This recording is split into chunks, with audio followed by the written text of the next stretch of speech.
The Tale of Arjun and the Silent Guru. Once in a bustling city lived a man named Arjun, a successful businessman known for his sharp wit and ironclad ego. Arjun prided himself on his achievements, wealth, and control over his life. He scoffed at the idea of spirituality, often dismissing it as the simple refuge of the weak. His mantra was simple: the world bows to strength and I am strength. One day, while traveling through a remote village on business, Arjun's car broke down near an ashram. Frustrated, he stormed into the ashram to demand assistance. The disciples there directed him to their guru, a humble and unassuming man who sat in quiet meditation under a banyan tree. The guru, known simply as Gurudev, looked up with serene eyes and said nothing. He gestured for Arjun to sit, offering a cup of water. Irritated but curious, Arjun sat down, intending to berate the man for his silence, but as the minutes passed, the quiet presence of Gurudev unsettled him in a way he couldn't explain. The first lesson: patience. Arjun's impatience fled. "Why won't you speak? Is this how you help travelers?" Gurudev smiled faintly and pointed to the broken car. He spoke for the first time. "The car will be fixed when it is time. But tell me, does the car serve you or do you serve the car?" Arjun scoffed. "What kind of question is that? Of course the car serves me." Gurudev chuckled. "Then why is your peace disturbed by its failure?" Arjun had no answer. The second lesson: surrender. Over the next few days, while waiting for his car to be repaired, Arjun stayed at the ashram. Each morning, Gurudev handed him a broom and pointed to the courtyard. At first, Arjun refused, offended by the task. "I am not a servant," he declared. Gurudev responded with a single question: "Does pride fill your stomach or quench your thirst?" Reluctantly, Arjun began to sweep. Each stroke of the broom seemed to chip away at his resistance.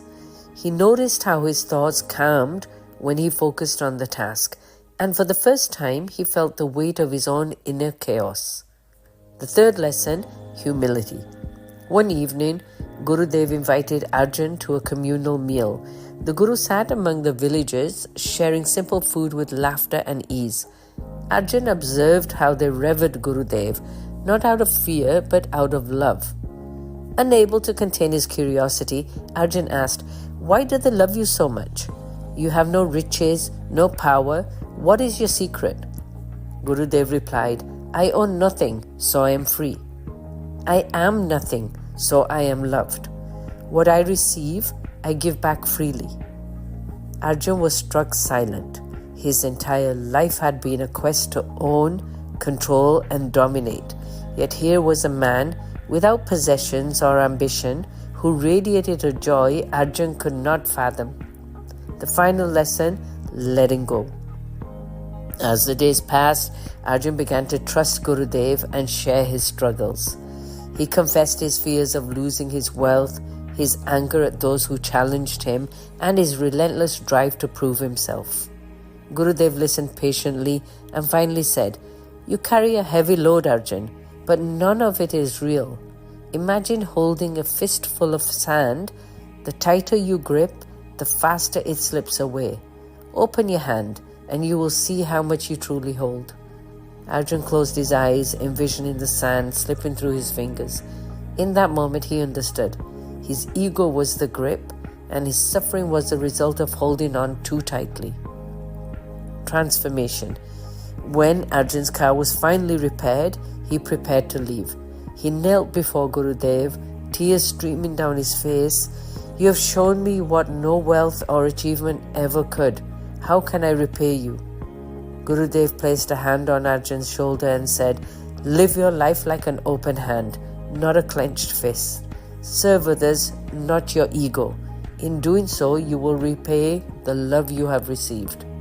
Arjun returned to the city a changed man. He began to use his wealth and influence to help those in need. Over time, the man who had once been feared became deeply loved. And though he was surrounded by people, he often thought of the silent Guru under the banyan tree, whose quiet wisdom had dismantled his towering ego layer by stubborn layer. The moral: true transformation begins when the ego is silenced and the soul listens. A guru doesn't impose change but creates the space for it, teaching through presence, patience, and love.